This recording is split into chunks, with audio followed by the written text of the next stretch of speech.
How's it going, everybody? Welcome to the channel. This is Big Daddy Dave, and this is post episode 19 live stream. How is everybody doing out there tonight? I hope everyone's having a fantastic day so far. It has been an amazing day here. Just got a lot accomplished today. Was able to just kind of help out some family. Got some family that's unfortunately moving out of town, but was able to help them out as best as I could, and yeah, it was just a very, very eventful day. Let's see, I am checking out, seeing who's all out there, and unfortunately, I'm not getting the live information, so go ahead and give yourself a shout out if you're out there. So a couple of quick announcements that I need to make really fast. First off, if you hear any kind of popping or noises in the background, I apologize for that.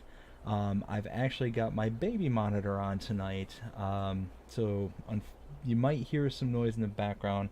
Don't expect to hear from the little one. She tends to go down very nicely at bedtime. But if you do happen to hear her or anything like that, depending on how it goes, I might have to step out for just a few minutes just to get her resettled and kind of go from there. So if I kind of make quick exits in and out, it's I apologize for that. Wesley, how are you doing? Thank you for joining me on the stream tonight. Let's see, what else I want to mention. Oh, you know what? I almost forgot. I forgot that. How can I forget the banner there at the top of the screen? Oh my goodness. That's right. That is the Tier 2 members list scrolling across the top there. Crimea River, again, thank you so much for being a channel member, a Tier 2 member. Doing good? You just chilling? Nice, nice. You do anything fun or exciting today? But again, Crimea River, thank you so much. I do have some things in the works at the moment for the channel members. I'm working on getting some nice custom emojis as well as some custom badges as well for all members. So I'm hoping that everything kind of works out and you know, turns out the way I kind of have it envisioned in my head. So we'll see. We'll keep our fingers crossed and see if everything works out there. Played some disc golf, but hotter than hate. Oh yeah, yes. It was a hot one today. Holy smokes! Like I mentioned earlier, I was out in the heat, helping, you know, picking up boxes and throwing them into the U-Haul and all that stuff. So. Whew, it was definitely brutal. Thankfully, a lot of it was out in the middle of like storage units and stuff. And when we were inside, it was air conditioned. But it was when we were loading everything to the truck. That's like, oh, the Florida heat can be so hard to handle. It's all that humidity and stickiness. Tomorrow's your birthday. Hey, well, happy early birthday. That's awesome. You gonna do anything fun or exciting for your birthday?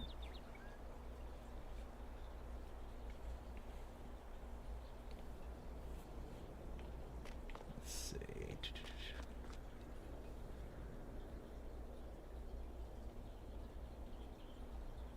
Oh, 37. You got plenty of miles on them tires. Nothing you. Man, disc golf today and birthday tomorrow.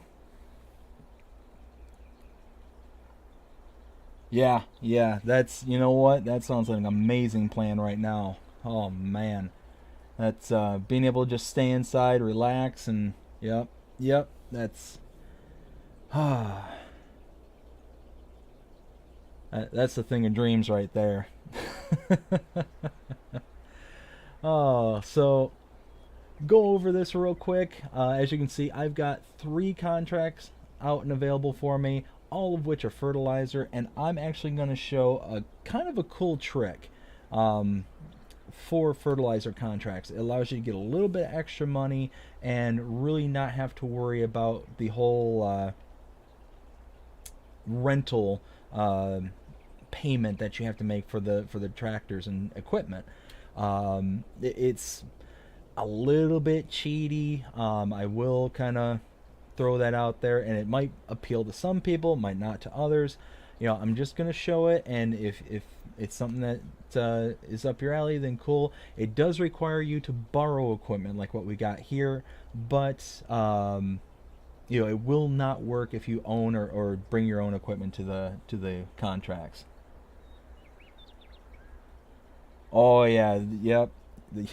It gets pretty brutal up there too. Oh yeah, I hear you there. North Carolina heat. Whew. One nice thing about up there though is you get at least you get a little bit of a reprieve during the cooler months. Down here, you might get, I don't know, about 2 to 4 weeks of really cold weather, and by really cold I mean like 30s and 40s. But now I was in North Carolina a few years ago, and the oh goodness, where was that? It wasn't Asheville, was it? Why does that sound familiar to me? Anyways, I remember it was North Carolina, and the yeah, it was brutally hot. I think it was in actually I think it was around this time, just like 2 years ago. I was visiting my in-laws' father, and like sister-in-law and brother-in-law, their father, and yeah, it was brutally hot, but yeah, it was tucked away in the mountains there. Let's see. Tends to cool off in late September. Yeah. About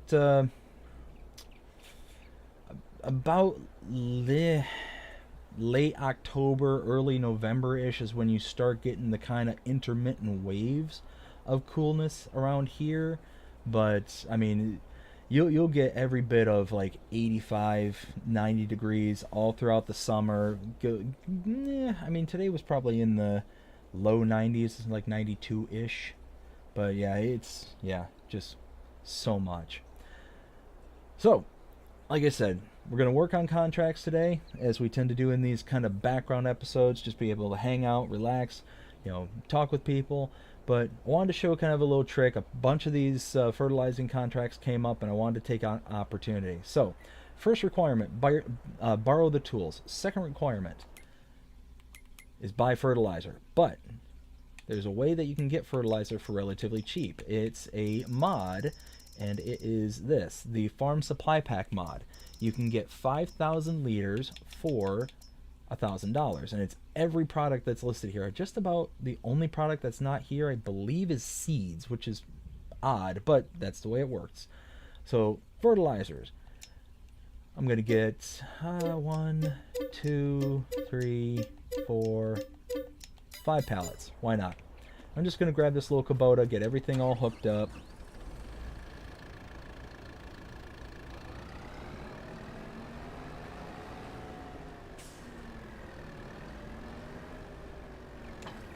And the contracts right now I've got for field 4, 71, and 76. So a little bit spread out around the map, but that's okay. So what I'm going to do is I'm going to load up the first one here.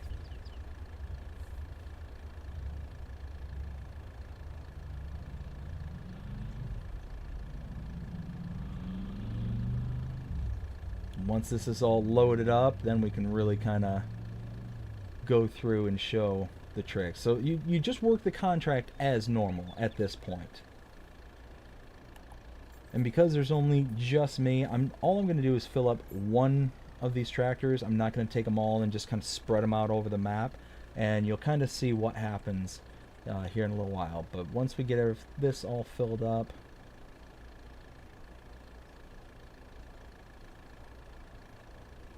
there we go.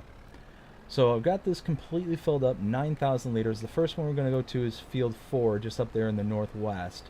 We're going to take care of that, and then we're going to shift down to 71 and then 68. And what I'm going to do is, first, once I get up to field 4, I'm just going to turn a worker loose, just right off the bat. And then I'm going to shift back to the store there, and I want to fill up the other 2 containers. I'm not going to use them, I just want to fill them.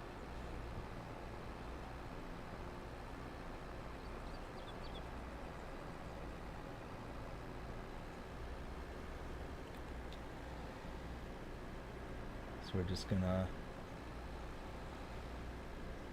shuffle our way over there.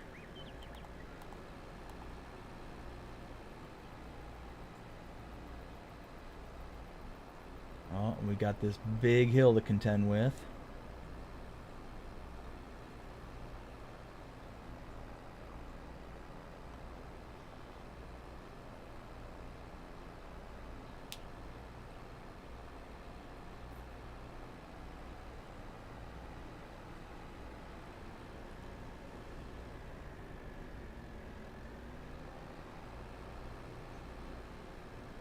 Okay.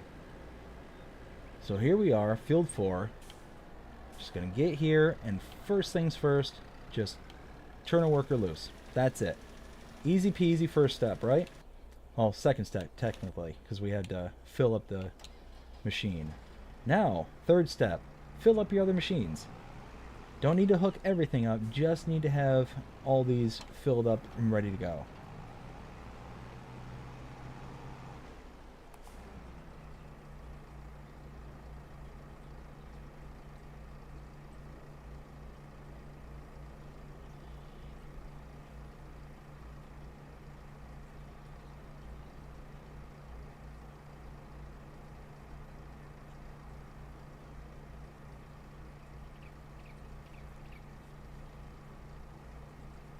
There's 5,000 liters. Now we just need another 4.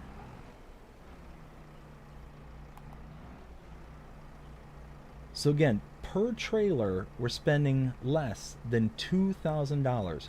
Take note of that. I specifically got contracts where it was the same trailer for each contract.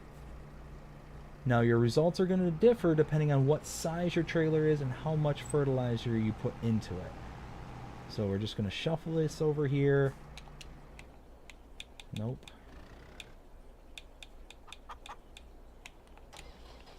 And then fill up this last one. Again, we don't have to do anything else besides this.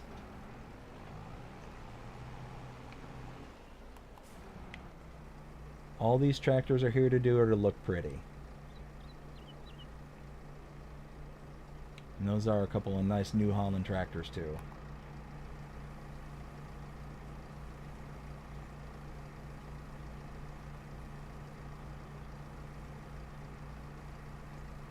We're going to need to buy one more pallet because this is not going to be enough.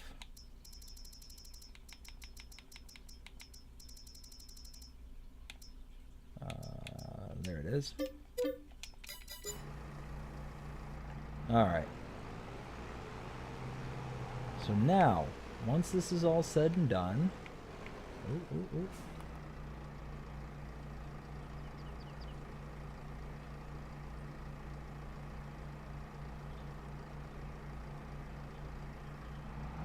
There we go.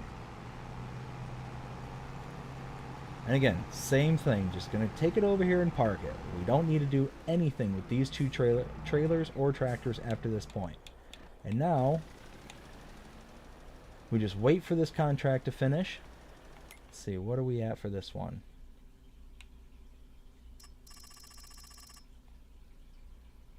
Alright, so we're at 39% here. So also take note, we've got a $5,800 contract, a $3,200 contract, and a $2,700 contract. So doing some rough math, that equals out to what? That's, you know, we'll say 6, 9, 11, 12. We'll say about 12 grand roughly is what the base pay without rentals. When everything's said and done, we will most likely actually be paid somewhere in the ballpark. I'm guessing maybe 40 to 50 grand when everything's said and done. Again, that's just a rough estimate at this point.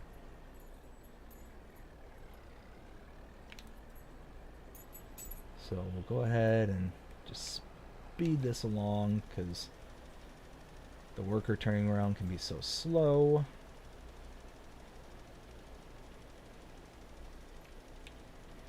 Nice little Kubota. What is that? That's the... Oh, the M7? Okay.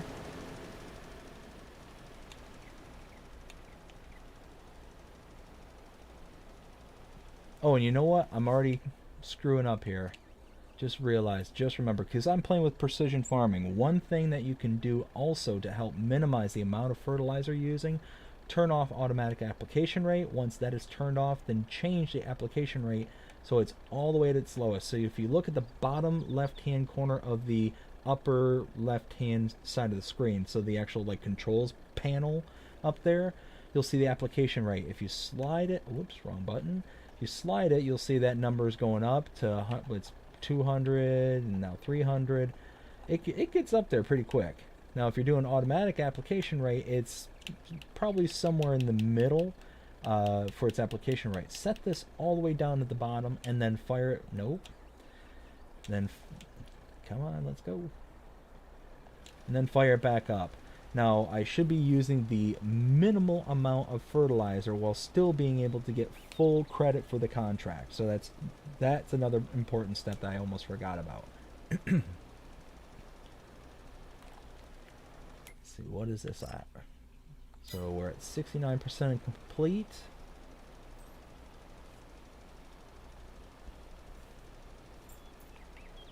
Oh, I'm wandering away from... There we go.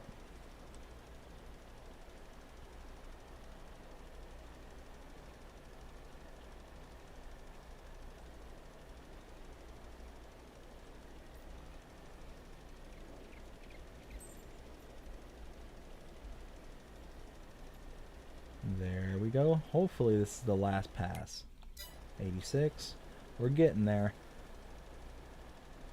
Once the contract is complete, the moment it's complete, then go ahead and just, start.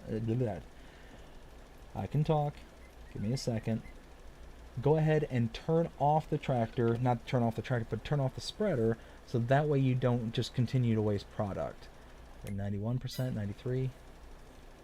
So yeah, here any moment I should get that complete button or complete message. I'll turn off the spreader and kind of go from there. We'll be able to go right to the next field.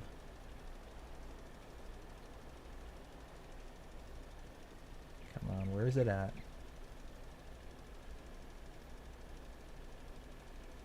There it is. Perfect. So now we need to go to the next field. And I mean, we're already here, so we might as well just head in this direction. Yeehaw. So what we do is we just take this tractor down and we just continue the other two fields and complete those contracts. Once they're done, that's when the magic happens.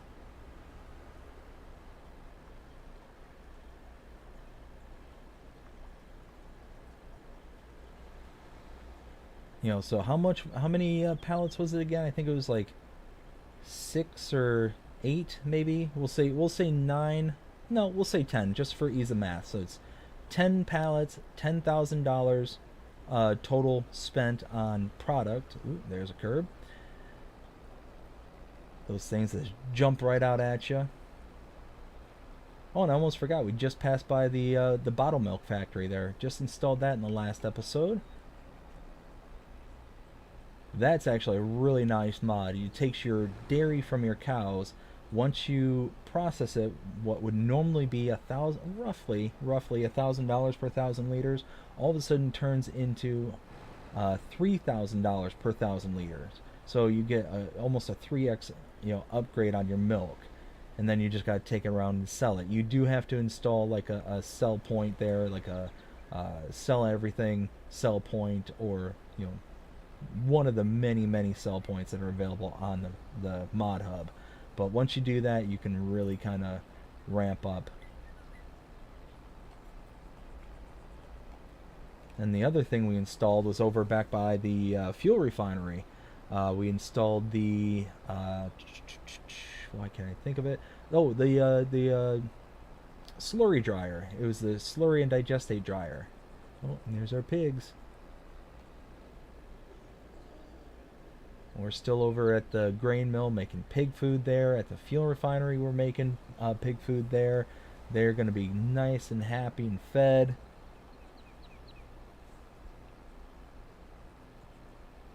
Let's see, the next one should be just past the farm up here to the left. Go down the big hill. Struggle going up the other side.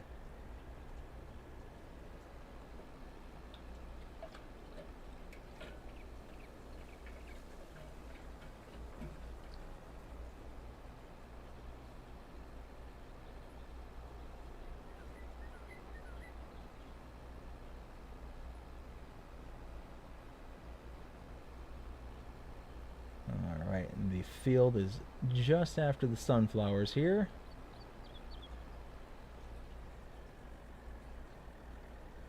So just like before, just gonna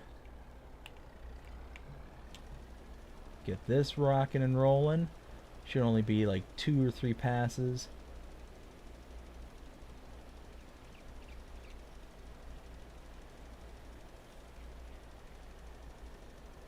Like I said, we'll take probably a, what did I say, a 13, what was it, let's see, 6, 9, 11, 12, $12,000 worth of contract and turn it into every bit of $30,000 to $50,000 worth of the contract.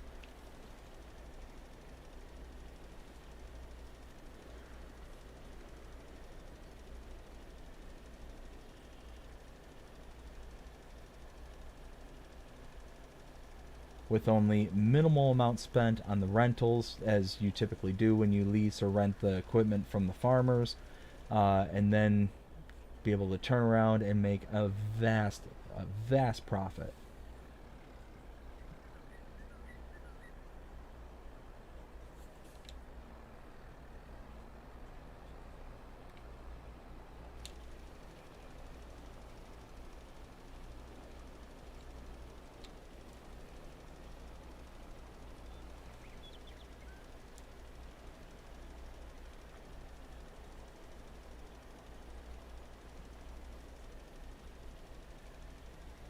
So my guess is make one more full pass in this direction and then probably maybe halfway back the field the other direction, and we should be kind of good to go from there.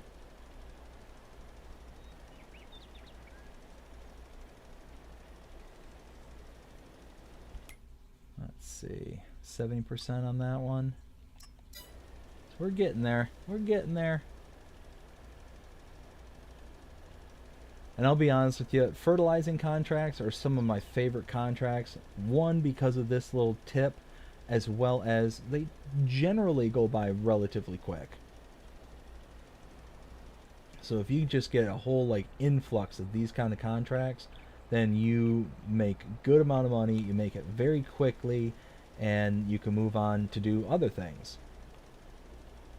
Like I said, this one, 2.5, maybe 2 3/4 passes, and this contract will be complete.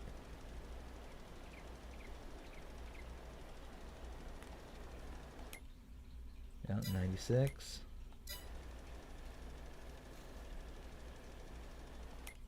97, we're getting there. So close, so close. And then 68. You know what? I can go and split the gap between these fields up here. There it is. Turn that off. Alright, now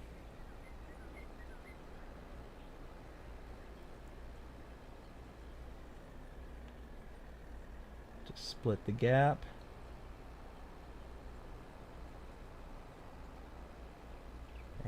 end. All right, last one.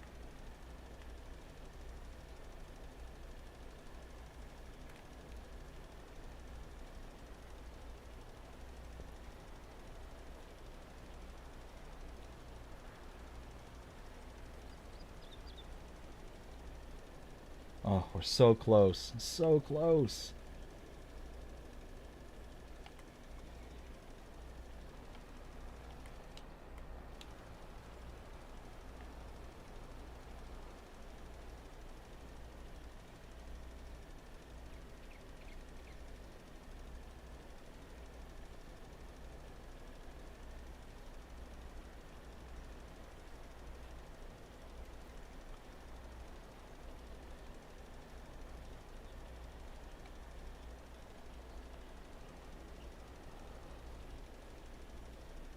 There we go.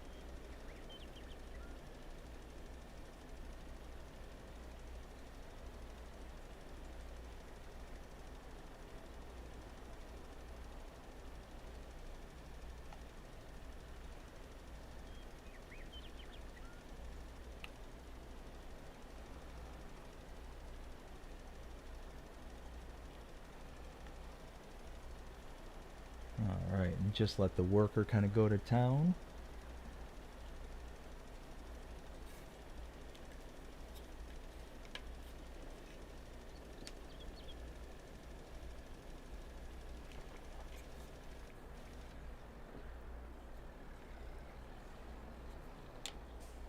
Okay.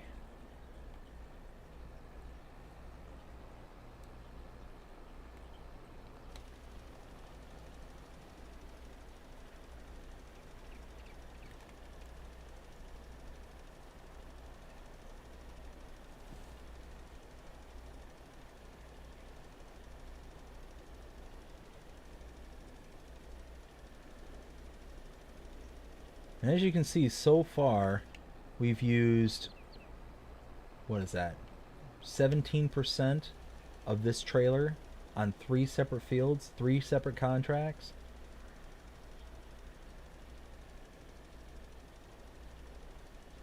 You know, and here's the thing too, is you can use the other sets of equipment if you want to, you know, set them all up, get them all running, but it's just not necessary when it's just you playing by yourself kind of thing, you know, and you don't have you know, other people can kind of stage it with you or something. Then this is kind of the method I take, just because it's a little bit, you know, you're not having to jump from place to place to place. You just take the one set of equipment and just be done with it kind of thing. Especially if you can kind of do a little bit of strategizing beforehand and actually kind of lump in your contracts, like in a similar region kind of thing. If you can kind of pack them all into one zone or one area of the map, then you really don't have to worry about much. So we are just about done. There it is. It is done, all 3 contracts. So here's the magic. Just turn that off. Check it out. That $5,000, almost $6,000 contract is going to pay me $18,624. They're reimbursing me over $13,600. That they're reimbursing me because there's still leftover product in the trailer. If you can see, it's the same trailer. This is the piece of equipment that I have currently on this field. You can see it's 11,000 instead of the 13,680. So that leasing cost is nothing compared to what you get reimbursed. And then we collect. Look at that. So let's say 20 plus another 18. That's why is my brain not working? That's 38 plus another almost 14. Yeah, so you're pushing over 50 grand right there, just in those 3 contracts. And we did that in, oh, what is the, does it tell me how long I've been recording so far? It does, but I got the screen minimized. Of course. I'll slide this over. Yes, there we go. So the stream has been up for 33 minutes, about 5 minutes of lead time. So you're talking in less than, you know, 25 minutes, give or take. That's 50 grand. Now let's go ahead and get some more. I think I saw one more fertilizing contract. Let's see, borrow. No, this was what, 69. Okay, so this one's a bit bigger of a field.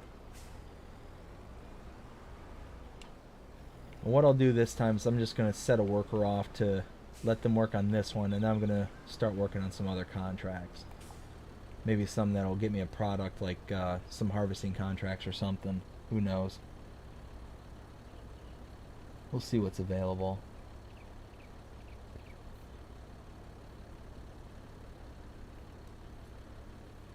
Okay, we need...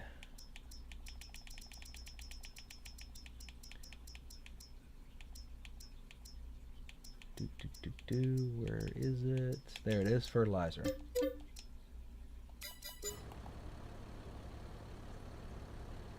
And like I said, for all those contracts, at most we spent was 10 grand for the fertilizer. So when you're making 50 some odd $1,000 and only spending what, 10 plus the cost of the rental, like it's you're spending significantly less than you're actually pulling in. And then occasionally, like I'm gonna have now, I'll have an extra pallet just left over from all the contracts. If that's the case, it happens, and then you just got a little bit extra for either around the farm or whatever the case might be. But like I said, it's a little bit cheaty. Some people might frown upon it, but at the same time, nothing here is mandated by anyone. That's a great thing about this game. I say it all the time. Play however you want. If you want to play super ultra realistic, which I know there's plenty of people out there who want to try and set it up to as real life as possible, then more power to you. Have fun with it.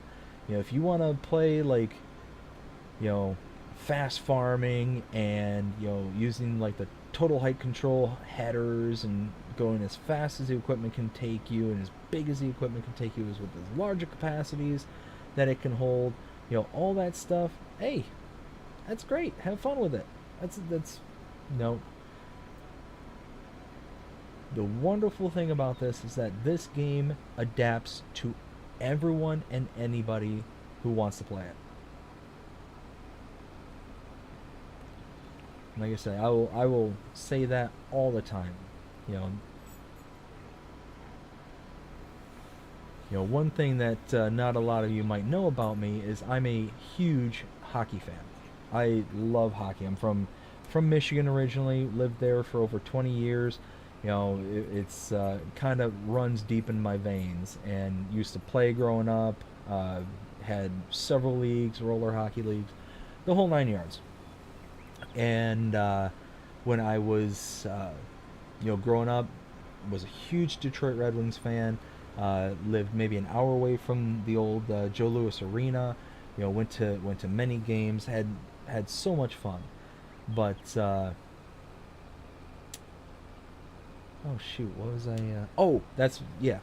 So because I'm such a huge, sorry, I was starting to lose focus as to what I wanted to bring this to. But because I'm such a huge hockey fan, I used to play like NHL games all the time.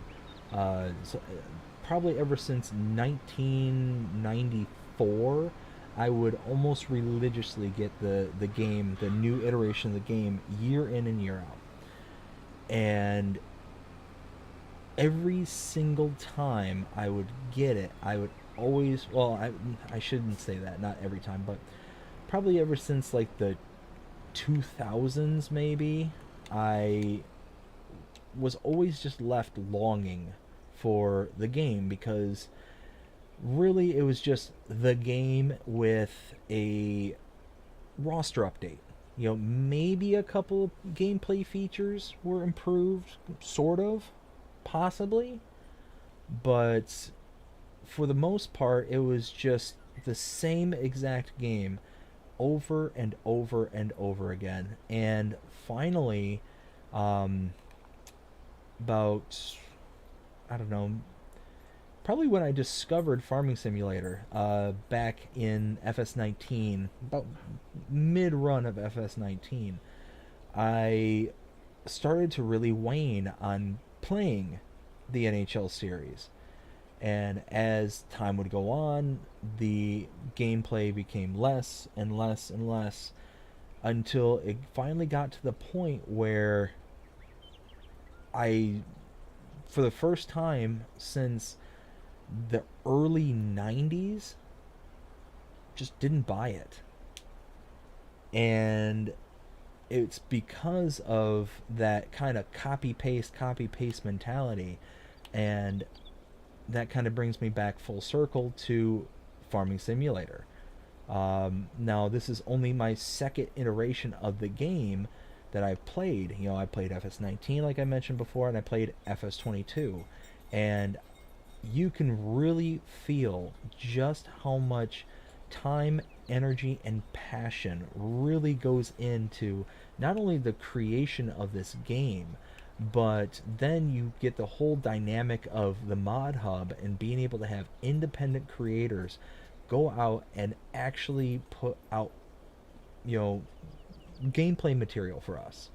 It is amazing, and that's something that I never had, and I mean, understandably, really couldn't have in the world of, you know, NHL kind of thing. I mean, there might be some kind of dynamic, maybe dynamic updating rosters from the community, things like that. Who knows? But you know, long story short, this game has so much going for it, and yeah, just very, very, very fun. Jody, how's it going? Glad you could join us.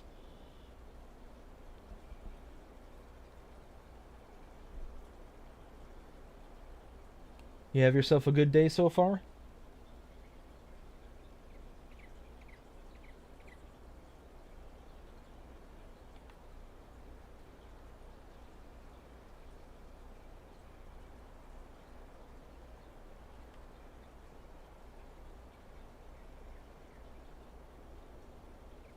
Excellent, excellent. I'm glad to hear that.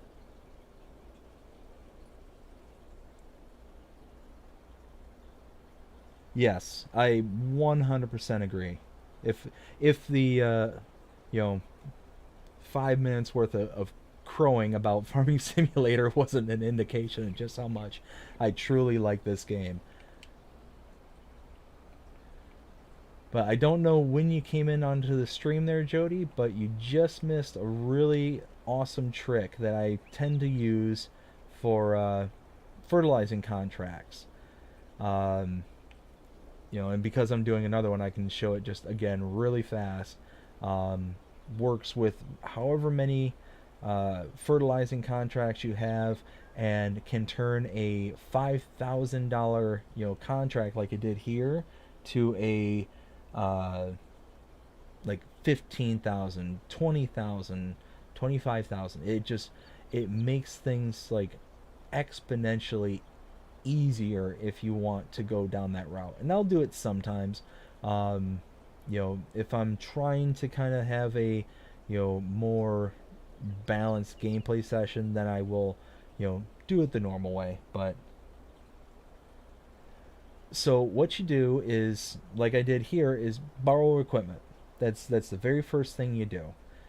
What you do after that is, what I'll typically do, and what I showed in the original kind of walkthrough, was I had three separate contracts, all with the same exact equipment. There was a different tractor pulling one of them, but that's more important to have, just some kind of spreader like this. But to show for the demonstration, I had the same three Braidel small trailers. And what you do is you use the fertilizer from the farm supply pack uh, that you can get from the mod hub. You can get a 5,000 liter pallet of fertilizer for $1,000 each. So for that particular set of contracts, I roughly bought 10 pallets of fertilizer, so $10,000 expenditure plus the rental cost for the equipment. each rental for contracts was less than $1,000 per contract. So rough math, kind of doing about $3,000 worth of uh, rentals there, plus $10,000 worth of fertilizer. And what you do is you just go out and you complete the contracts after filling up all the spreaders. After you fill up all the spreaders, one thing you can do also, and I forgot to do it for this particular one, is I'll show just real. Whoops, wrong button. If you look here, if you play with precision farming like I do, up at the upper left-hand corner there under the controls, you can see you can deactivate automatic application by clicking the left bumper, or left bumper on both PlayStation and Xbox, and the right on the D-pad. Once you turn that off, make sure it's on the lowest application rate setting, which is at the bottom left-hand corner of that. It should say 18 kg per, /HA. And you're going to use the least amount of fertilizer for the contract while still completing the contract. But once you're all said and done and you get that contract complete status, because you'll have product left in your spreaders here, you're going to be paid in excess for the reimbursement of the material. Did I already complete the contract and just completely? I did too. So my example here and now, contract was originally going to be $10,000. The leasing cost was $1,518. I bought 2 pallets for this contract for $2,000. So you're talking a total expenditure lost of roughly $3,500. But because I'm getting reimbursed for the rest of that product, this now turned from a $10,000 contract to a $21,000 contract. So very, very awesome. It's a nice little tip, nice little trick. Again, I've said it a couple times, a little bit cheaty if you don't, if you want to kind of play a little bit more fair. But if you're in kind of a cash-strapped kind of mode, this does work. Weather down here was hot. Oh yeah, I'm in Central Florida, and yeah, it was warm today. I was also explaining I was helping some family move. They're getting ready to move up north, and yeah, it was when we weren't in the air conditioning of the storage unit. We were outside loading up the U-Haul, and it was just so hot. I think it was like 92, 93, sun just beating down. Yeah, it was hot. So, oh, we got a plowing contract. Let's go ahead and take that on. And I don't have any more fertilizing contracts, so at this point, now we're just going to have to go through the slog of it. Just up and down, up and down.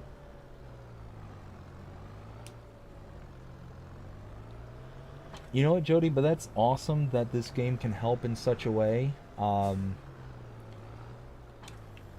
The fact that it can help kind of help with anxiety and depression. That's an amazing thing. So that's awesome. Good. That's very, very good for you.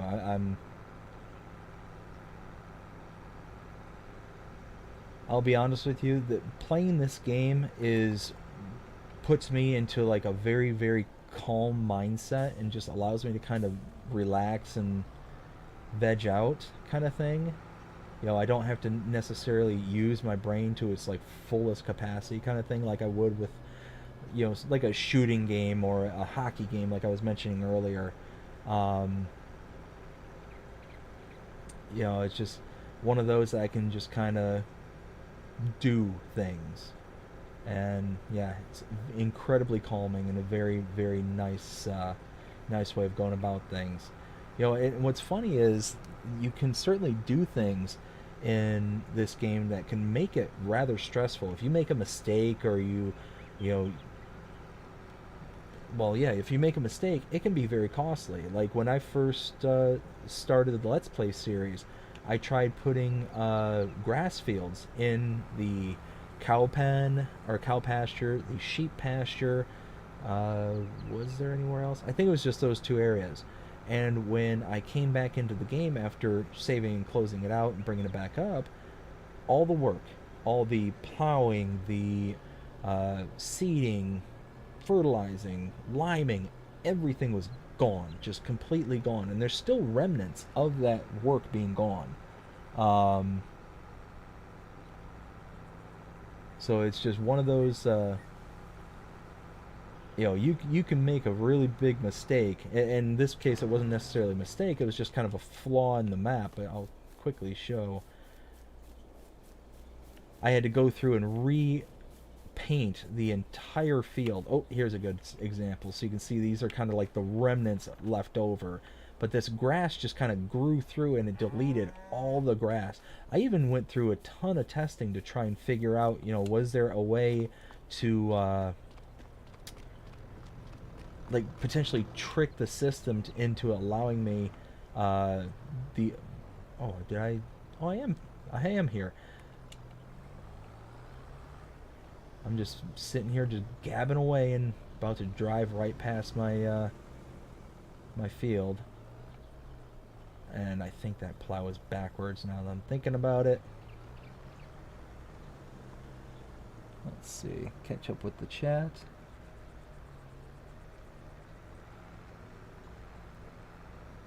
Cedartown, Georgia.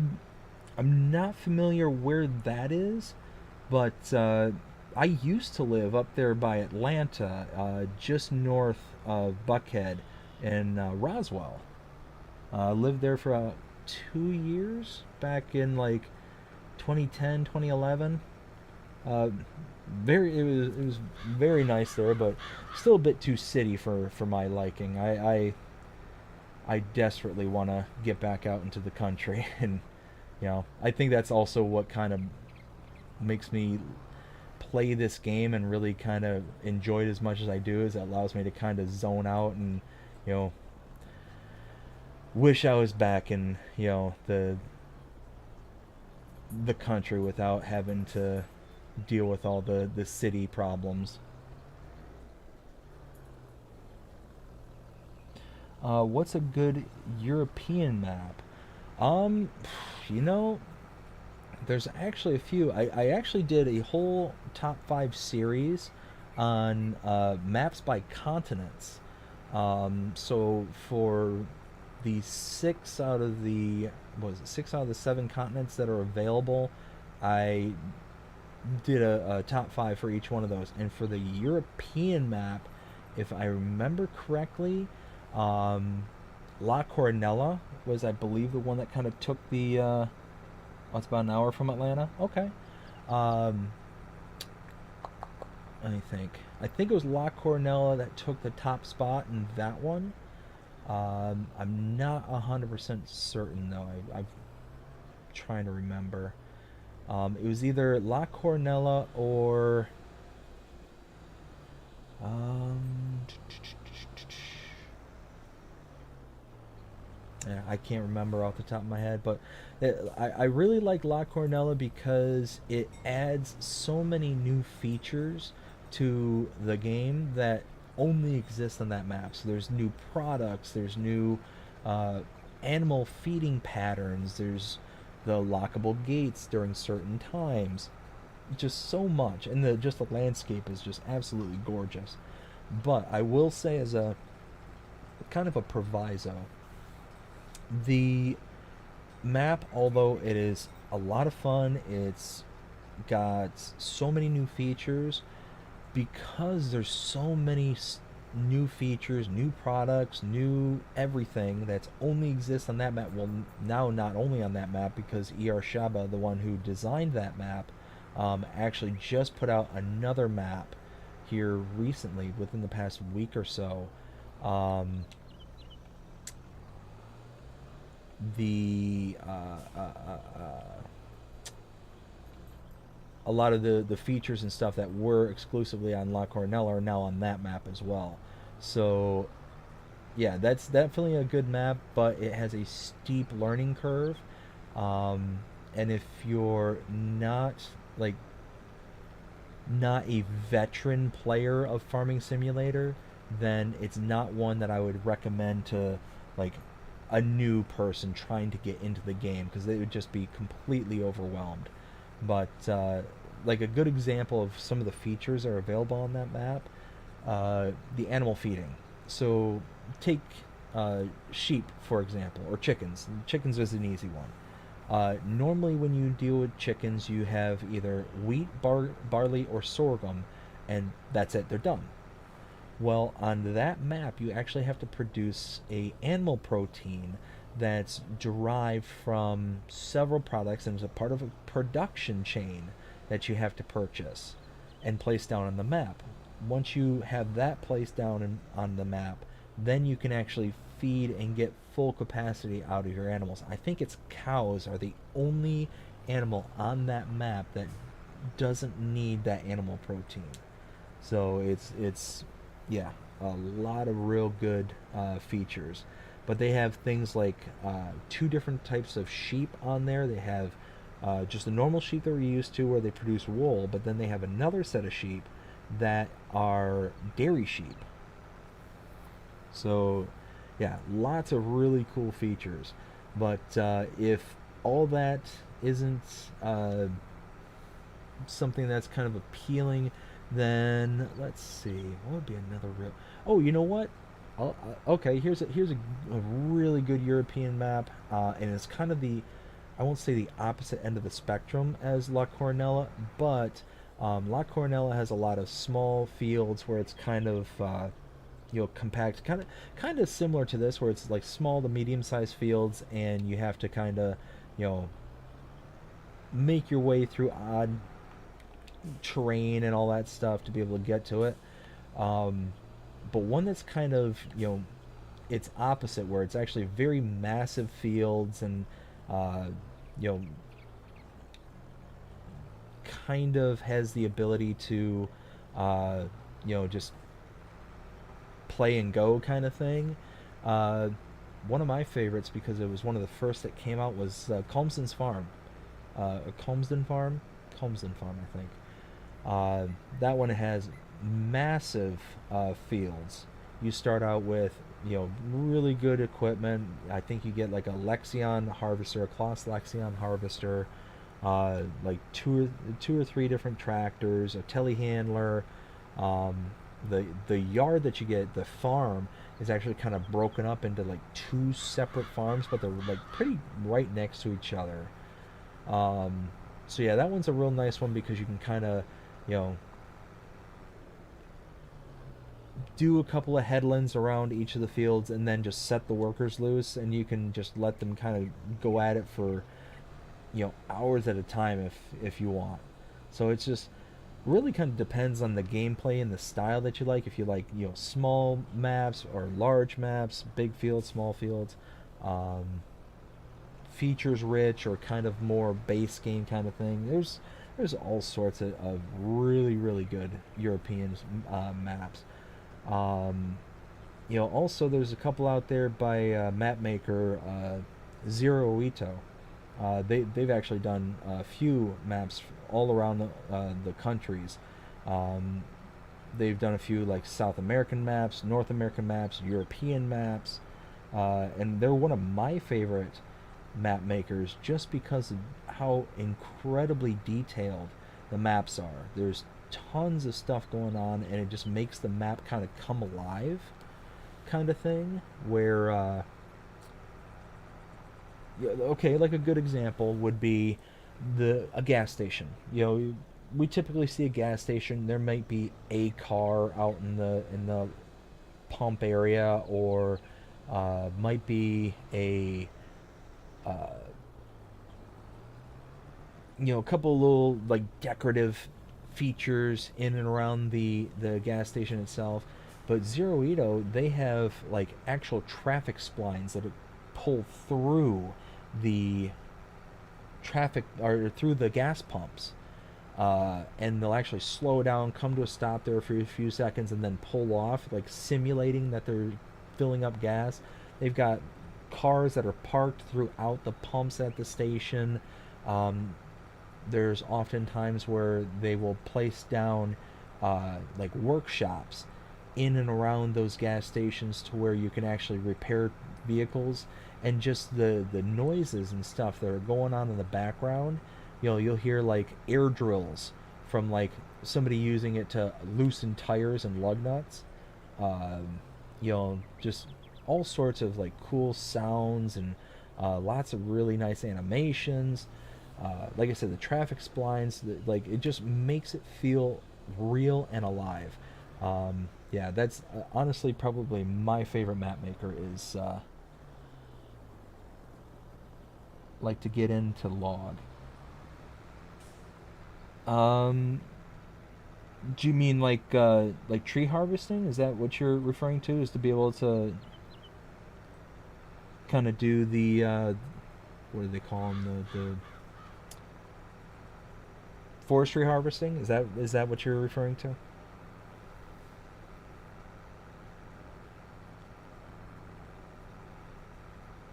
Forestry. Yes, yes. If forestry is your thing, um, again, another zero EO map. Check out the Green Valley, I think it's called. Um, so in the kind of southern portion of the map, it's a kind of farming esque. So picture, if you will, in the southwest corner, there's a giant mine for your lime and all the kind of stuff you get at the quarry, selling place for stones, things like that. Above that in the north, but if you were to cut the map in half, it'd be the northern part of the southern half. It's all like fields and farms, with farmlands and stuff like that. But then north of that kind of middle dividing line is nothing but a wild kind of grassland slash forest slash all that stuff. So it's got like a really good mixture on that one. Newlands by Gwendol is also a amazing map. It's got tons of forestry in it, and that one is actually really cool because uh, Gwendol, the map maker, actually put in a lot of production points that are unique to that map. So essentially, what it is, in the way that I interpret it when I did the Let's Play series, is you're essentially like a government worker kind of thing. So you get contracts to really mow. That's really all the contracts you get, is to mow grass for hay and silage. But it's all along the main highway interstate that kind of runs through the middle of the map kind of thing. So it just starts in the kind of the northeastish section and then finishes and winds down to the southwest. But tons of forestry on there, tons of grass care, very little in the way of farming, but plenty of land for you to expand out and do farming on. But one really cool feature is that, especially with the latest update, is there are people, quote unquote, homes around the map, all across town, and each one of those people represent a production point. And you, as kind of the city worker, can go there and you can get slurry from them. So it's basically like you're a waste management kind of worker instead of like a farmer. And you can go there and get slurry, pick up trash, like actual trash bags, and food waste from each one of the people that are throughout the towns. And what you can do is then take some of the garbage, some of that stuff, and collect it and sell it. Like, you don't actually use it as like a product later. The food waste you actually use for product for what's called taro, and that taro is used for the greenhouses on the map. So it's basically like a compost, that you turn the food waste into compost into like a plant nourishment for your greenhouses. Um, but there's also these bits of junk just kind of dotted around the map, like long boards of wood. There's tires, and it's just junk, like burnt out wrecked cars, things like that, just kind of dotted all over the map. And they have the little green recycling emblem on them. And if you see that emblem, what you do is you can collect that item, take it to a specific spot on the map, and redeem it for a little bit of cash, like you're actually doing some recycling kind of thing. Yeah, that's a really cool map, and that's, I also think, is European influence. I think potentially German. Not 100% certain about that though. But yeah, no, there's so many good maps out there. Yeah, if you actually want to like see some of these maps and whatnot, go ahead and check out that top five series I did. I believe that is episode. It's either I think it's five. I think Europe is number five. So it's just look up top five maps by continent, and you should be able to uh, find that on the channel there.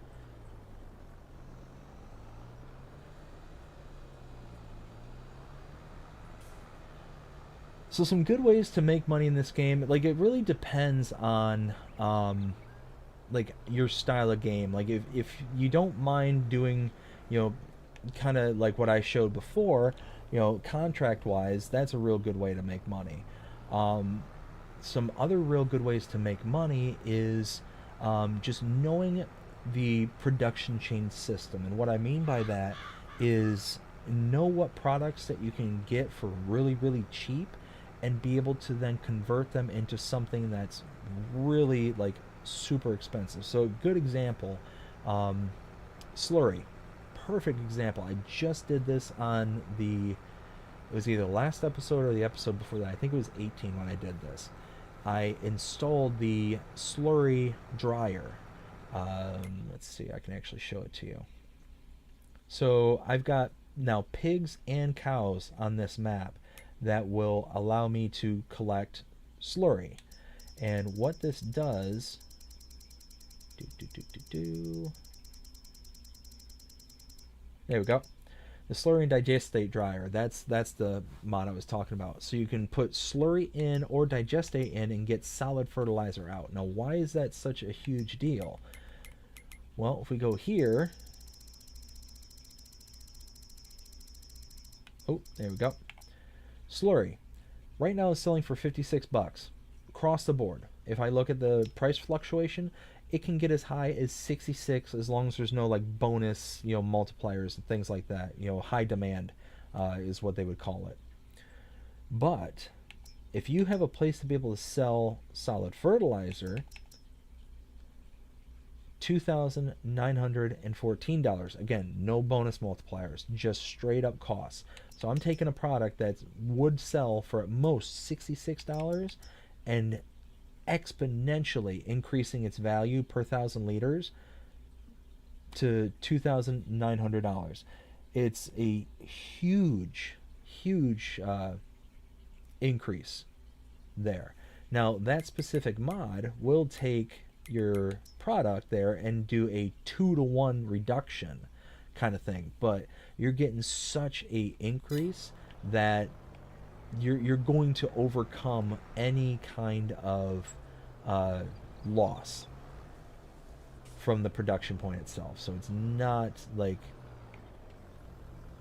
overly devastating. Like there's some factories out there, if you don't know or you're not paying attention to price points and stuff, and there's a reduction dip or something like that. So if you go for like 2-to-1 kind of thing, and then you try and sell the product, it's a minor jump sometimes, and sometimes it's not actually enough to have ran it through the process, especially when you're going to include things like production costs and stuff like that.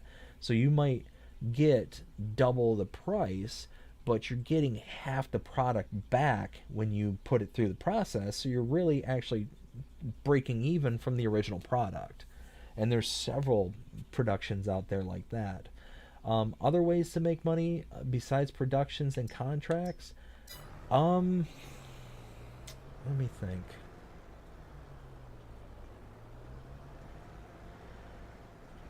I mean, Forestry is a good one, especially during the winter times. If you're running the seasons, forestry works out very, very nicely because of just how, uh, well, one, how little of anything else you can do during those winter months, but at the same time, uh, you can really kind of maximize your abilities depending on what tools you use. So if you just want to do like wood chips, if that's like your main goal, then what I tend to do is look for, is it under here? No, it's under forestry. If I'm just doing wood chips and that's only reason why I'm cutting down trees, where is it? Here it is. The lizard devourer. This one is really nice because one, it has a capacity. It's only $25,000, and as long as you have it on the quote real setting here, it's going to say 25,000. Now, if you do Unreal, it just adds this pipe, but it doesn't change the functionality of this device at all. It's just basically adding 100 grand for no reason. But you can run this into a tree. It basically works as a wood chipper. It's got 50,000 liter capacity plus whatever trailer capacity that you have, and it'll automatically load the wood chips into it. Very, very nice. But if you want to go a different route and you're actually looking for logs and wood, there is another mod that's really nice. Let's see. I've got to remember, is it under silos?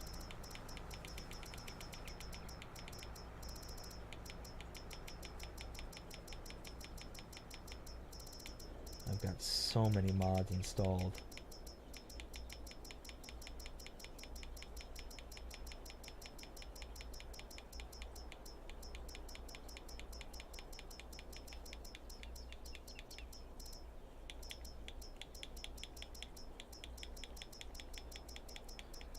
So many mods. Holy smokes. Oh, and the contract's done. Is it containers, maybe? Garden pump.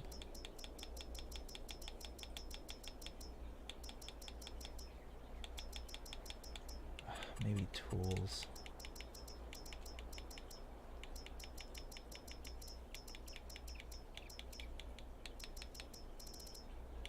Well, anyways, I'll continue to look for it here in a second, but it's essentially a tool, it's essentially a mod that looks like this. It's the toolbox, or you know what? It might be under productions. Maybe that's why I'm having a hard time finding it.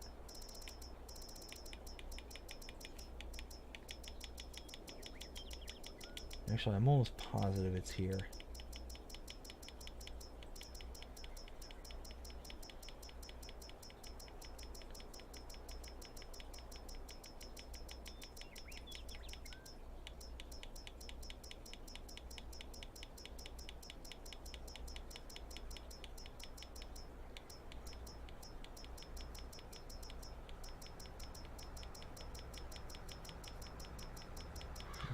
Nope.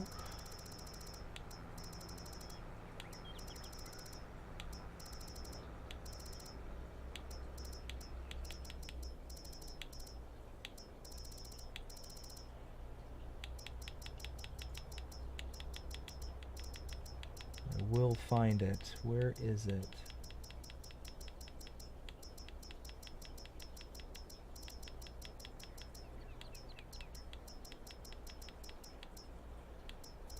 Well, that's just frustrating. I apologize. I don't remember where it is off the top of my head. But anyways, it's similar to this mod here, to where the toolbox, where it's just a little shipping cargo container. And what it does is you can pick it up and carry it around. But it's essentially a mobile wood container, like what we got for the Platinum expansion, the DLC. Um, so it's essentially a miniaturized version of this that you can pick up with your hand and run around with it. And what you can do is, and what I've done is, I'll go up to a tree, put the container down right next to the tree. I'll then cut down the tree real fast and then turn, click on the sell wood trigger, and then boom, before this even has a chance to fall, it absorbs the tree into here, and then I can just move on to the next tree. You can clear out an entire map, practically in no time at all. So if you want to kind of increase wood harvesting, that's a good way to kind of go about it. What do we have here? Sorghum. Yeah, we can do some sorghum harvesting. Why not? Let's go ahead and borrow that.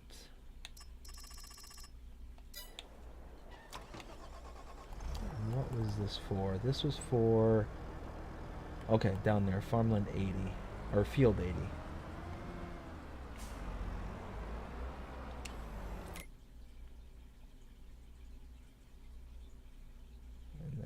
Just send the worker.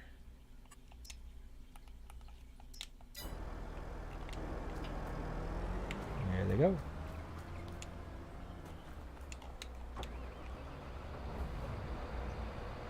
But no, like I was saying though, there's so many different ways to make money on this game simply because of like the mod hub, and just it's just really kind of boils down to what kind of leans into the strengths that each individual player has. And the reason I say that is, like yourself, if you prefer, being able to do like forestry work, then you might want to check out some mods that will kind of help along on the forestry aspect. So a good example of that would be the firewood mod or firewood production by Gwendol. That one you can just take chunks of wood, from your trees, and convert it into split wood, like cords of firewood, and sell that on as a additional production point. That, or I think, I'm not 100% certain about the modder, but I think it was Zuttelzak, maybe, who I believe it was the charcoal production. And again, that one's, you take wood and put it into the production point, and it will produce charcoal. So it's like I said, it's just knowing those kind of ways to take the product that you have, and whether it's 1x, 2x, a million x, try to increase its profitability for you. Taking some kind of cheap product and then making it into something of value. Something else that was done in the last episode there, as I was mentioning, was the bottle milk production. You can take your milk from your cows, or in some cases there's mods where you have sheep milk, and I'm not talking about the dairy sheep from ER Shaba. I'm actually talking about like another mod where it's the same exact milk as the cows. The one from ER Shaba, that's like its own kind of goat's milk or sheep's milk kind of thing. It's an actually different kind of product. But anyways, you take the milk, take it to the bottled milk factory, and it converts it into bottled milk. And you go from, I think, a maximum of about 1,300 for just regular milk per 1,000 liters to over $3,000 per 1,000 liters. And it's a 1-to-1 return for the recipe. The only thing you're getting charged for is the cost of running the production per cycle kind of thing. So at the end of the day, you're making a really good profit with the same product that you put in, or the same volume of product that you're putting in, you're going to get back out of it kind of thing. So it's just recognizing those formulas, those recipes, and when to say yes, that's a good recipe, versus other mods which may do the same exact thing, could either give you kind of a less value, less bang for your buck kind of thing. So those are just kind of things that you want to look out for. And kind of recognize, how to maximize your revenue.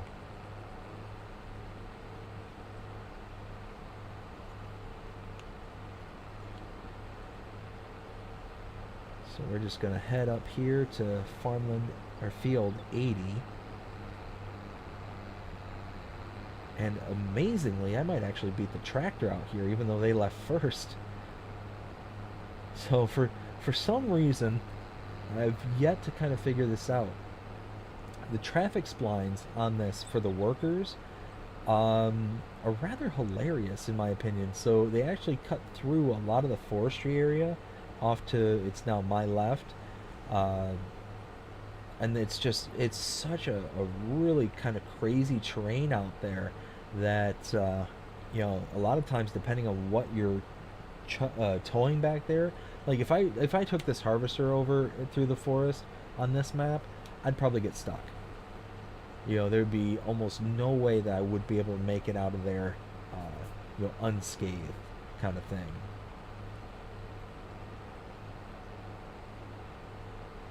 Let's see.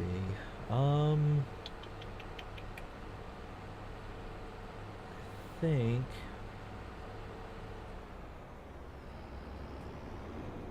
let's see if I can kind of set up right here, maybe.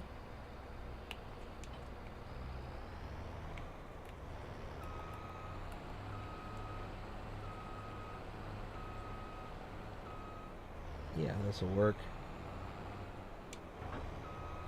Hey, hey, hey, hey. Let go. Anybody else have that problem with the header trailers? I always, without failure, always have issues with coupling and uncoupling the headers from the trailers. And it's even worse with certain harvesters. Like, I'm sure it's because, certain harvesters are lower to the ground than others, so it makes it harder for them to pick up the header off of the trailer. But a good example is I think it's called the twin screw harvester. That one, like, I finally started buying the Draper header that has its own built-in trailer kind of thing. Just that way I could avoid having to try and hook up and unhook the header from the trailers, because it would just get hung up on those trailers and it would not come off for nothing. There would be nothing I could do that would... Whoa! What did I... What? What did I hit?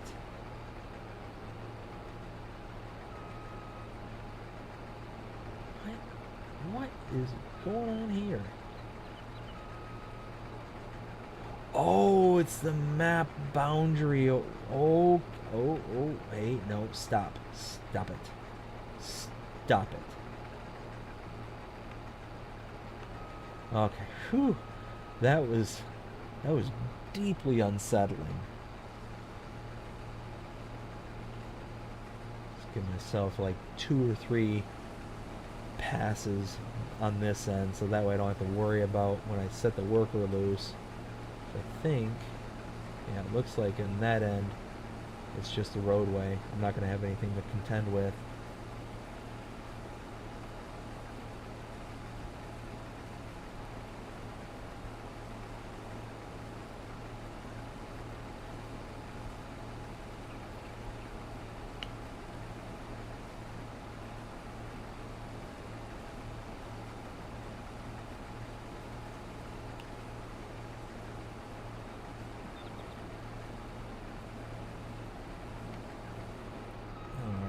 Like I said, we'll go one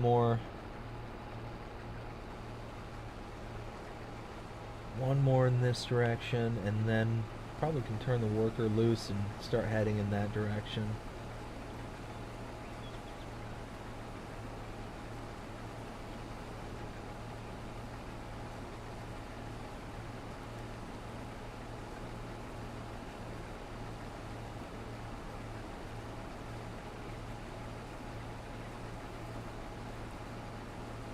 Oh man, I tell you what, this is, like I was mentioning earlier, this game is, so much fun, so amazing, but it's also the only game I've ever played where I've legitimately almost fallen asleep while doing a task on this game. It's such a unique kind of not necessarily a feeling, but a unique kind of thing to for me to have thought about, because normally when you play a video game, it's something that will kind of really kind of get your adrenaline going, or something that will really kind of activate your brain to really kind of keep your attention, and certainly to prevent you from falling asleep. But this is one of the few games where you can actually like just kind of let it do its thing, for lack of a better phrase.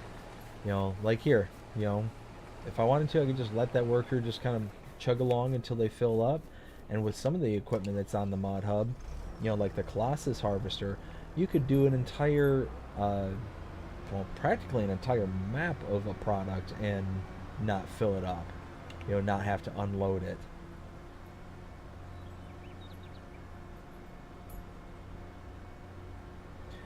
That reminds me, where is this going? Where is this going? Oh, is this McFadden Farm? This is the sell point I installed, isn't it? Oh, hey, there's a trailer there.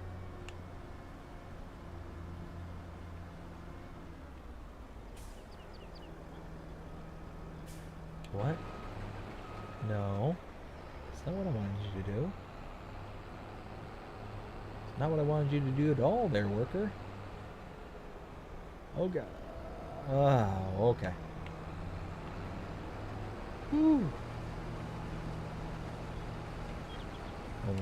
Almost clobbered my tractor. Well, the farmer's tractor. It's not my tractor.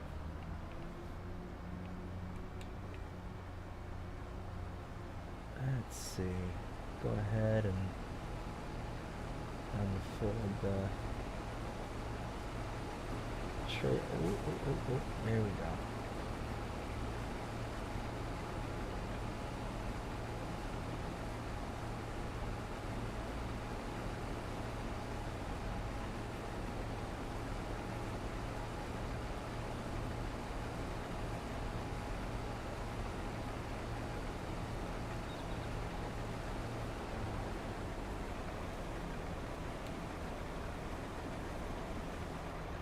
No, and that's the other thing too, Jody. Something that just reminded me too.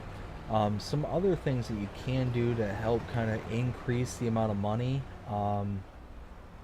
is knowing those kind of ways to, quote unquote, fast farm is basically how I hear it referred to as.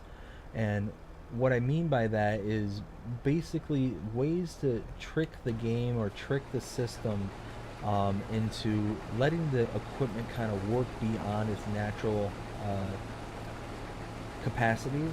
So if you got this harvester here, it can only operate at 6 miles per hour, whether you're doing a contract or whether you're doing like your own field. If it can only operate at 6 miles an hour, but it can drive at 22, 23 miles an hour, well, fast farming would be allowing this to harvest at 23 miles an hour. So it's one of those that if you know the kind of tips and tricks on how to fast farm using certain sets of equipment or certain mods, doing things in less passes, then you absolutely have to. Anything that'll save time will obviously save or will increase your amount of revenue that you can get done. So it's just kind of knowing all those little tips, little tricks, and stuff like that as well.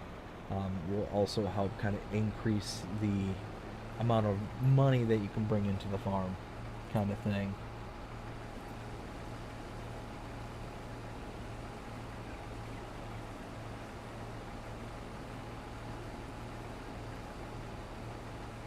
Let's see. Now, sorghum, that just reminds me.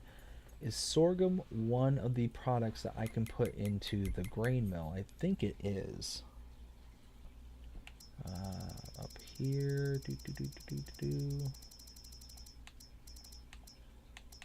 Ooh, it is. Now, I don't have any barley. Let's go ahead and get rid of barley.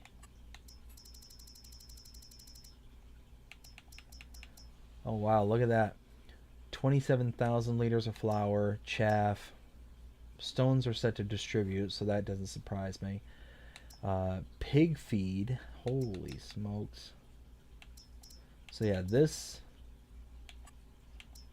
I'm kind of glad I put those kind of limitations on myself to not go all out with this specific mod. Now I am doing things that kind of reinforce this mod, like getting the free air that converts into electricity, and stuff like that, and then getting like the kind of byproducts that'll increase the amount of electricity, so then it chips over more, so the grain mill can operate. Um, but what I'm not doing is I'm not spending a ton of money on diesel, wasting all that time because it takes forever to fill up a tank with diesel. Um, I'm just kind of using this to kind of reinforce, and it is a nice free way of powering the grain mill with the electricity rather than having to deal with like I said, the diesel or the methane. And the methane I really can't do anything with right now because I don't own the biogas plant. And I don't even think this biogas plant lets you actually withdraw methane as a product. I think it actually uh, keeps it as like a sellable only for this particular one. I could be wrong about that. I've not bought it here, but I think it's a standard biogas plant.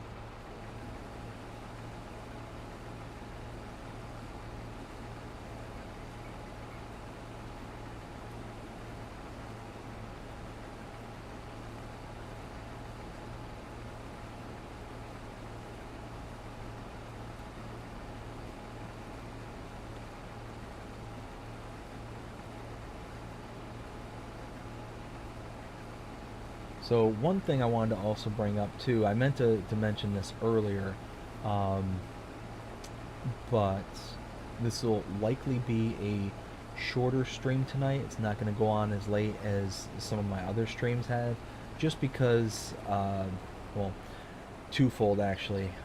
So not this past night, the night before, I only got like 4 hours of sleep. Uh, was just not able to get to bed and kind of let my head relax kind of thing. So I ended up staying up way too late that night. Then last night I got maybe about 6 hours of sleep, but then ended up going out helping family move, and just kind of wore myself out. So it's one of those kind of getting to the end of the tank, as probably be a good way to say it. Let's see. Let's fire this back up. I don't know why I closed the cover on that. Weird.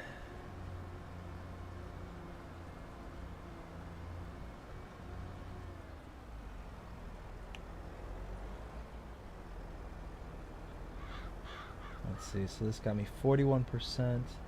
Or you know what, I didn't wait until this was totally full, so I don't know where this is going to get me actually.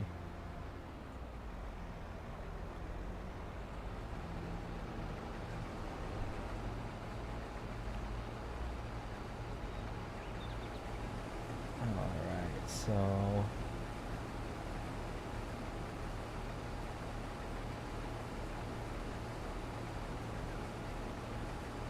let's see what we get here.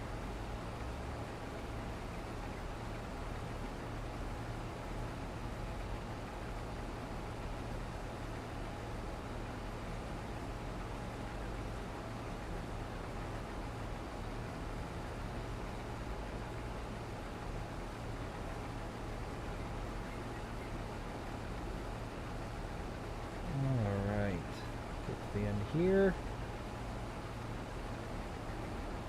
And there we go.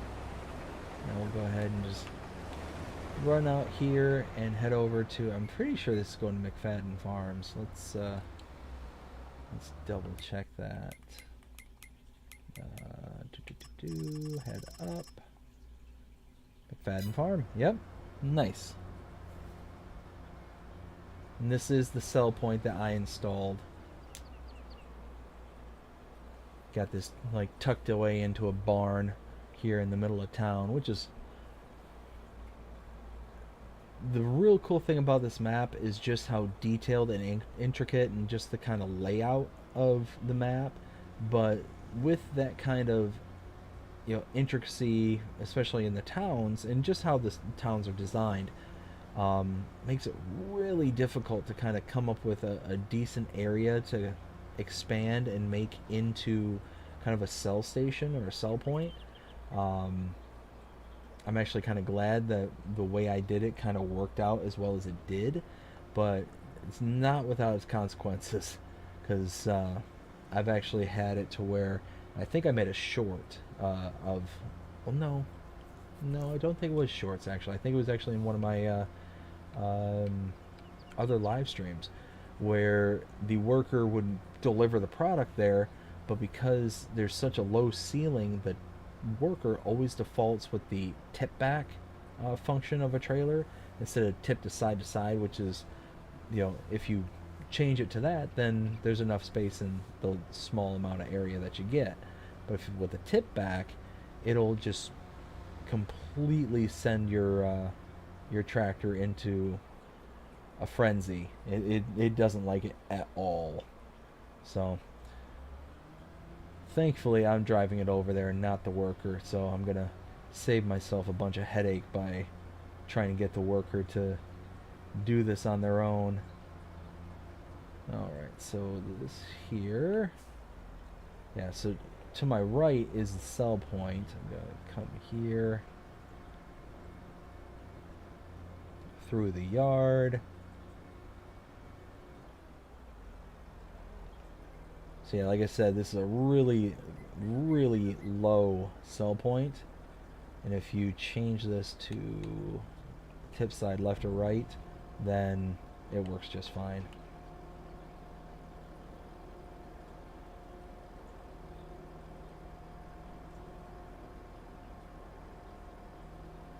Oh, you can see it squatting even like that. Oof. Well, at least it did it. I'm okay with that. So now, 69% of the way done? Okay, well, that's not too bad. Head back to the field and get that all taken care of.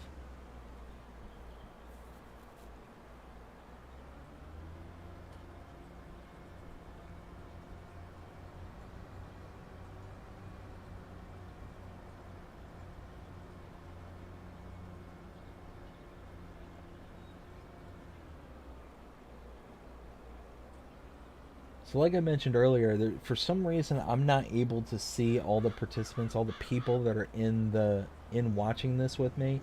Um, so of the people who are out there, just a quick question: are there any other, whether gaming console, just games in general, besides Farming Simulator, that you play? I'm just rather curious. Are there any like other good games out there at the moment that I should be checking out? Because I mean, really, here lately, I've only played Farming Simulator for, oh God, it feels like going on a year and a half, 2 years. And don't get me wrong, I'm enjoying it. It's just I always like to figure out what's out there, what kind of cool stuff can be found. William, how's it going? Thanks for joining us.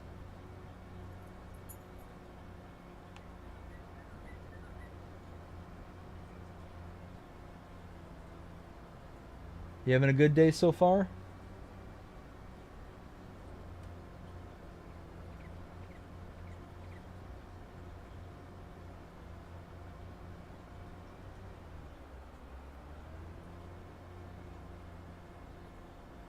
Awesome, glad to hear it.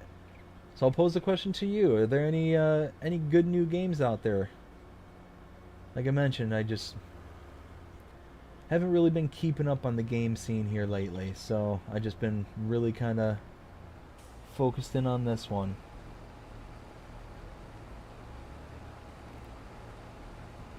Let's see, are they gonna? Oh yeah, they got plenty of capacity. Cool, they'll get turned around.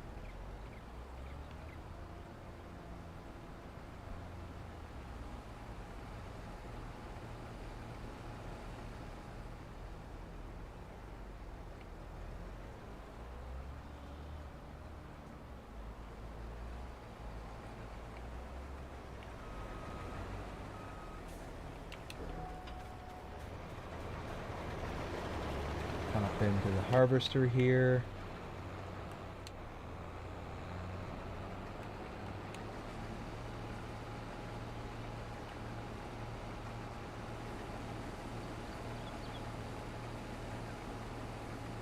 There we go. That worked out nicely. And now I'll be able to go ahead and just take this all the way down and finish out this contract without having to turn off the harvester and fire it back up and do all that kind of stuff. If you let your worker continue on to the very end of a contract, they'll just turn off, and then you got to turn on the equipment, wait for it to kind of warm up and do its thing, and then you can actually like start to move.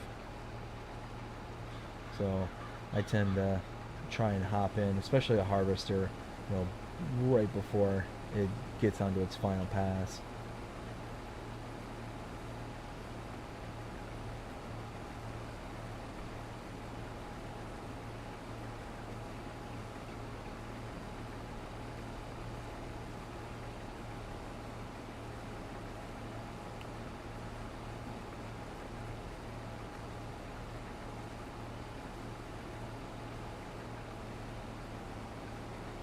Go. Perfect. That worked out nicely. An extra 600 liters. Alright, so what I want to do, because I want to take this to a different production point, I need to very carefully unload it at McFadden Farm. And because I wasn't paying attention to how much I had in the first trailer load, I can't use that kind of 10% rule. If you're not familiar, typically a contract, especially a harvesting contract, they'll give you kind of a 10% buffer on top of what's expected to be delivered. So if you've got, you know, let's say 10,000 liters of a product, then you will typically have roughly about 1,000 liters left from that 10,000 liter product contract. So you can then use that 1,000 liters to whatever means that you want. So that's kind of a nice way of figuring out how much you can keep back from each contract, is roughly 10% of the total yield of a field.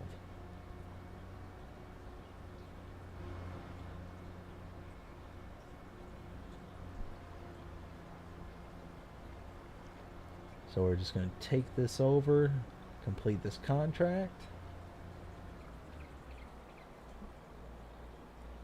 And then I think,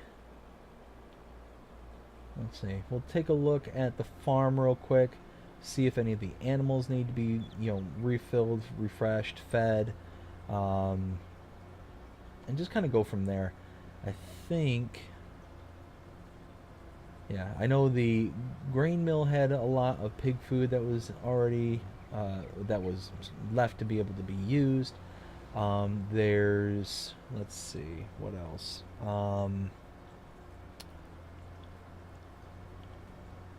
The cows should be okay. The chickens, on the other hand, they might be running out. Just because I think they only have like a 4,000 liter capacity. It's really small capacity. But it's also why you only get like 150 chickens on this map, is so you don't burn through that capacity super fast.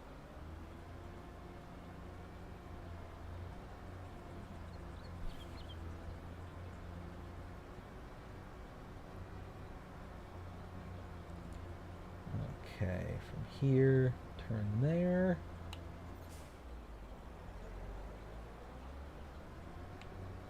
So I'm going to have to hover over the button just to make sure I don't lose out on product, because I want to take this over to Green Mill. keep an eye on the counter.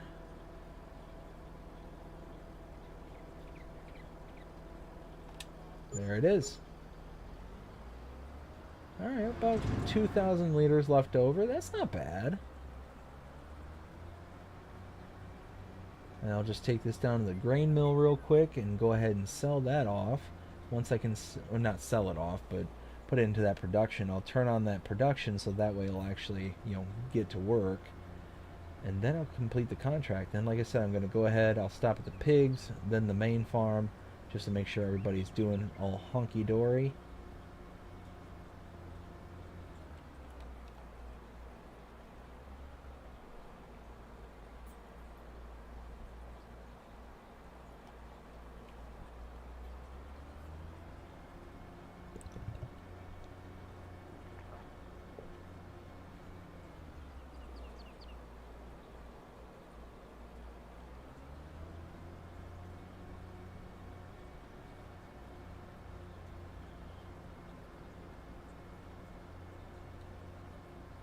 Let's see, and the grain mill is just on the other side of the river coming up here. Yeah, basically just on the other side of those trees there. And if you're not familiar with what I did here, this particular grain mill is not standard to this map. So what I did is I took the grain mill, bought the property here where the grain mill stood, purchased the grain mill itself, and then deleted it off the map. And then I took this grain mill. This is the modernized grain mill, I do believe.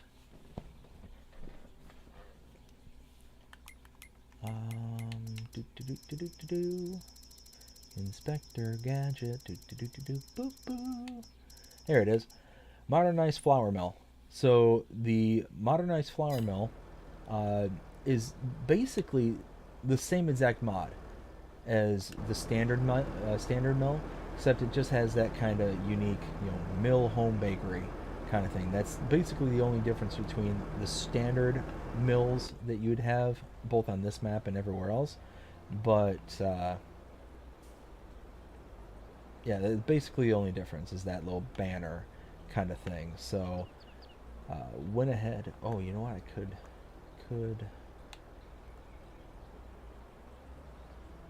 Come on, get on there. There we go. That'll work. Close enough. Let's see. So go here. Scroll down to sorghum. There. So it's not going to run, but it's only $24 per month for the production. So I'm not afraid to leave these on. But as soon as the electricity from the refinery gets transferred over, which right now it's at 405 liters, as soon as that gets transferred over, then this will fire up and it'll start using both of the recipes listed above for the flour, or for the wheat, as well as the sorghum. So yeah, long story short is this is an awesome mod. It is extremely powerful, and you produce a ton of product. Like I said, I've got 27,000 liters of sorghum, flour, and chaff, and flour, chaff, and pig food, but only 2,000 liters of stones, and that's only because the stones are being transferred over to the debris crusher, or the what do they call it, the lime production. Yeah, lime production. And you could see I've got over 100,000 liters of lime just kind of sitting in there. So that's how much stone is getting produced, is that doing that 2-to-1 or the 1-to-2 ratio. You get that kind of really nice boost in your numbers. So very, very nice, and you can see all the product that's getting produced. So very happy with that. Let's go ahead and collect that contract. Not a whole lot, a couple grand. And then let's go ahead and check out the pig farm. Go ahead and just fast travel. There we go. Let's go in here. Oh yeah, look at that. We're getting manure. Nice, 785 liters. So I wonder what the maximum capacity is. So I think it's 5,000 liters of manure over at the cows, but I think this one is different. 40,000 liters of food. Oh wow, sorry, 1,000 liters of slurry? Psh, awesome. That works. Just some more for the digestate and slurry dryer. So now let's go to the chicken coop. Yeah, 3,200, so that's pretty well off. Let's go to the cows.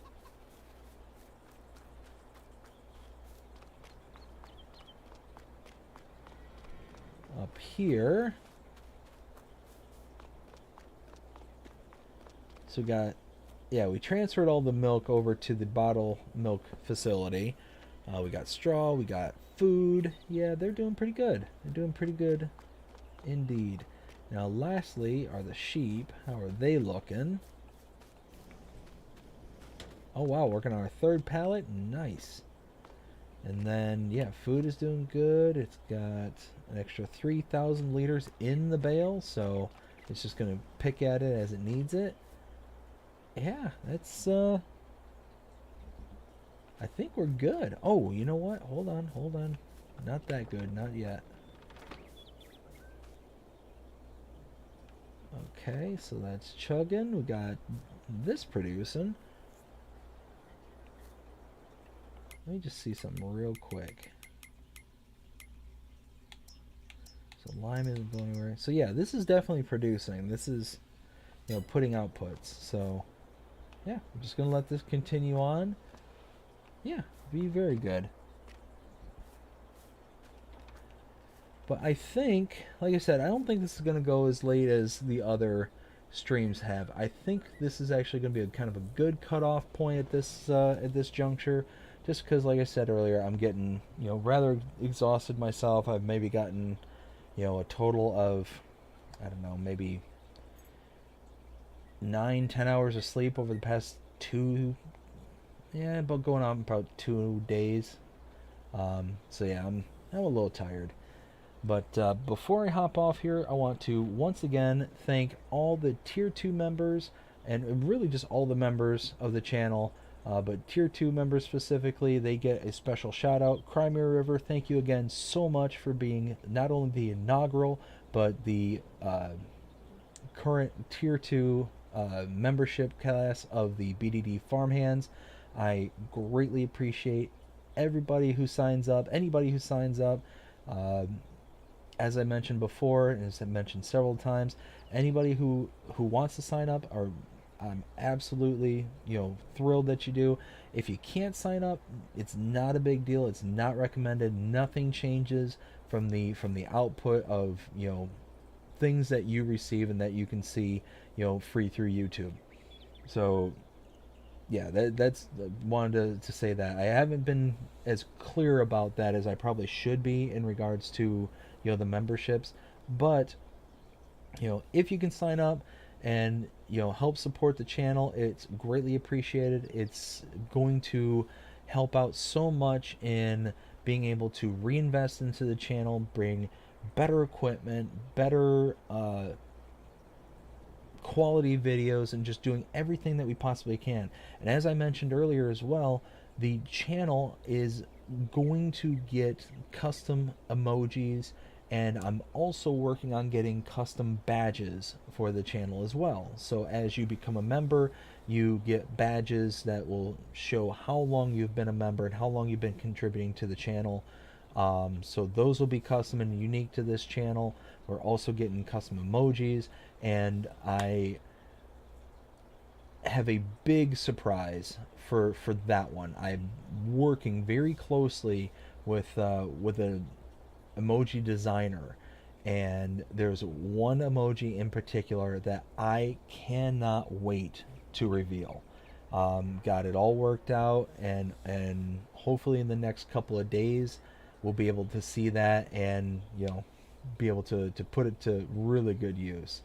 But yeah, outside of that, I'm I'm thinking that I will likely get on and live stream again tomorrow.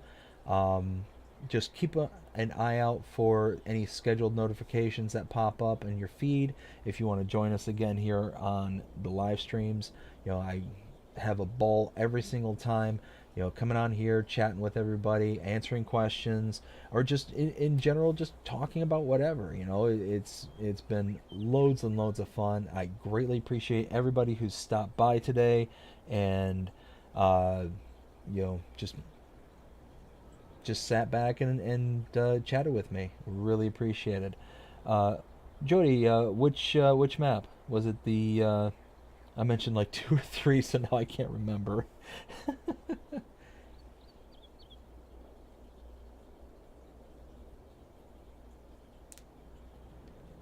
Like I said, I think I mentioned like Green Valley, Calmsden Farm. Um, oh, La Cornella, nice, nice. Yeah, that map is just absolutely stunning. It's got so much going for it, and I really hope that you enjoy it because, like I said, it's got so much. If you need any help with under like knowing where to go and what to do, I do have a map tour of it. It's actually insanely long. It was actually my one and only two-part map tour. But if you find that map tour, instead of watching it, if you don't want to, feel free to just send me a comment under that video link, and I will try my best to answer as best as I possibly can. Like I said, there's just so much to do on that map. That's not just the central farming related, and yeah, I think that you'll really enjoy it.